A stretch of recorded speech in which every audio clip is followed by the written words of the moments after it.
I live in a small rural town in South Jersey, a tranquil place surrounded by a labyrinth of walking trails and dense forests. Despite its peaceful atmosphere, it's not too far from the bustling city of Philadelphia. My sister attended Chestnut Hill College, and during her freshman year, she developed a routine of coming home every other weekend. These visits were her way of stocking up on snacks and enjoying the comforting presence of family whenever she felt homesick. Since most of her friends also left campus for the weekends, her trips home became a regular part of our lives. At the time, she didn't drive, so I usually took on the task of driving her back to school on Mondays, which conveniently was my day off. Her school was about an hour's drive from our house, so we would leave early to ensure she got back to campus before her classes started. By this point, I had driven her back numerous times, and there was a particular road, Bell's Mill Road, that always stood out to me. This road descended through a dense forest, with trees pressing in from both sides, creating a canopy overhead. The road eventually ended at a stop sign, where I frequently saw bikers crossing and people walking along what appeared to be a well-used trail. Growing up in South Jersey, my friends and I were very active outdoors. We spent countless hours playing sports, exploring nature, and participating in various outdoor activities.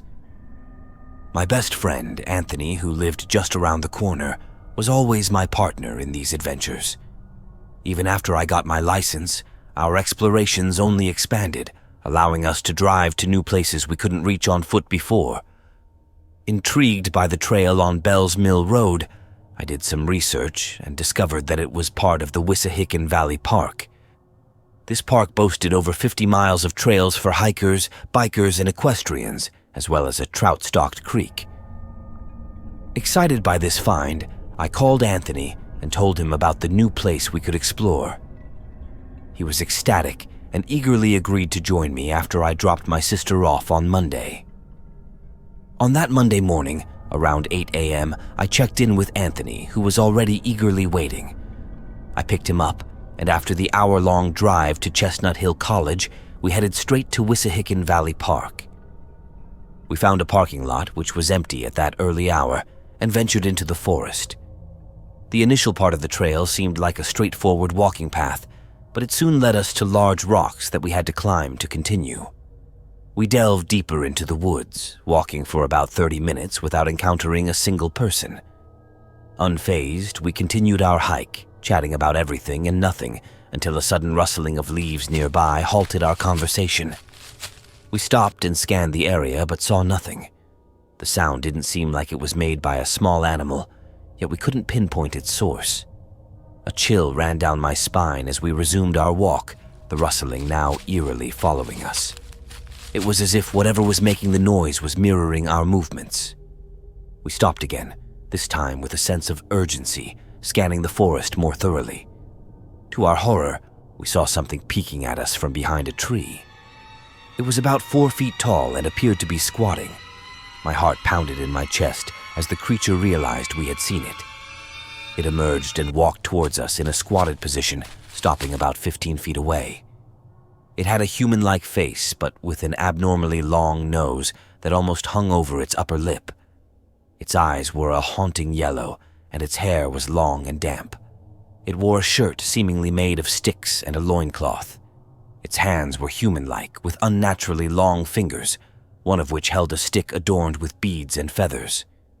The other hand was empty, continuously opening and closing. We stood in a tense standoff, staring at each other. The forest around us seemed to hold its breath. Then, without warning, the creature began moving towards us, faster than before. Anthony didn't waste a second and took off running, with me close behind.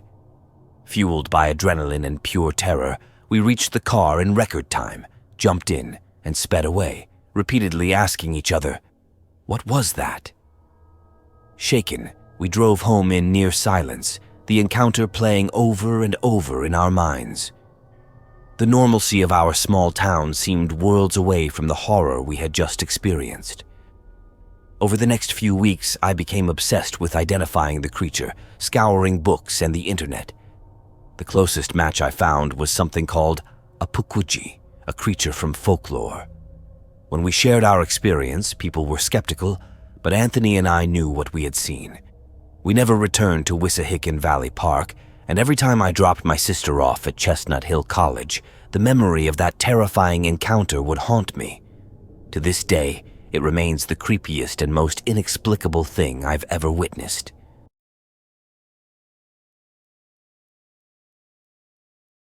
I was 27 years old when I experienced one of the most terrifying events of my life.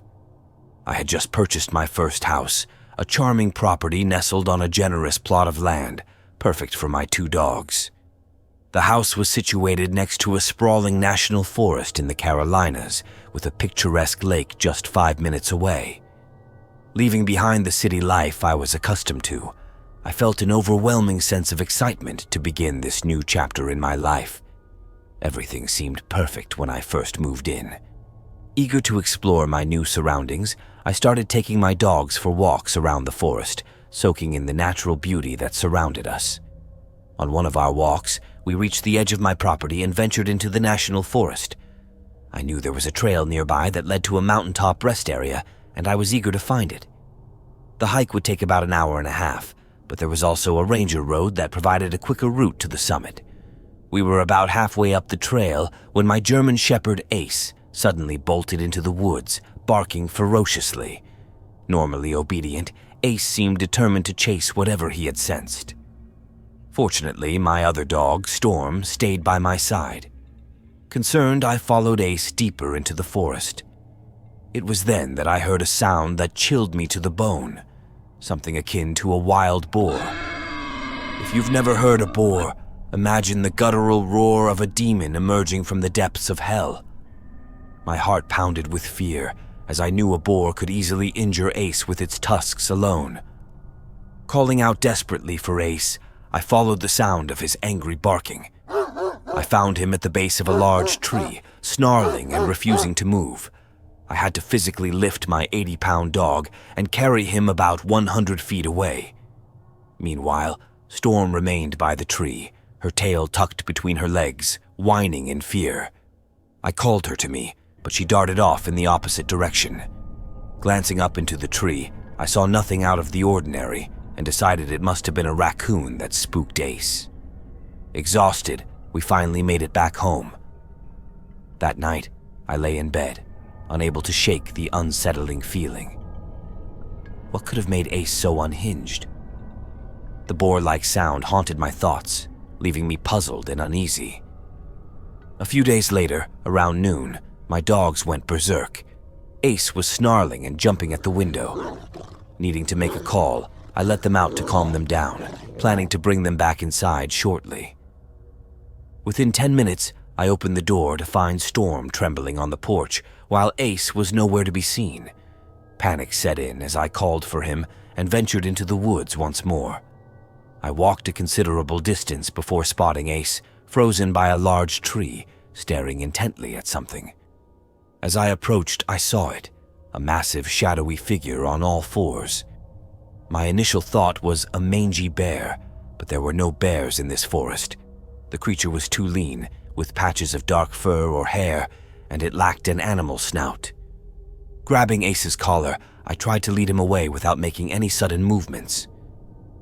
The creature let out that same bone-chilling boar noise. My heart raced as Ace barked and lunged toward it. Filled with adrenaline, I yanked Ace back and ran home as fast as I could. Once inside, I locked the door and grabbed my gun, peering out the window to see if the creature had followed us. Thankfully, I saw nothing, but the terror lingered. The next few weeks passed uneventfully until one late night. I was watching TV when Storm scratched at the door to be let out. Ace followed her, and I allowed them outside. Moments later, Storm returned, shaking and hiding under the kitchen table. Ace was missing. Grabbing a flashlight, I searched the perimeter of the house, calling for him.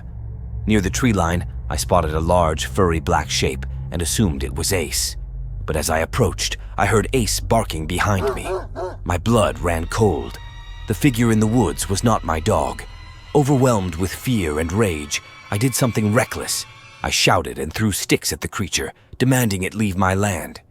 The creature leaped into the darkness with unnaturally long legs, emitting a foul smell of earth and rot. Realizing my insanity, I retreated with Ace, only to hear the boar noises surrounding us. Back inside, I called my dad, recounting the harrowing events. He suggested it might be a skinwalker and advised burning sage and having a shaman bless the land. Though skeptical of myths and folklore, I couldn't deny the fear gripping me. Within weeks, I moved to a new house, still in a rural area but far from any forests.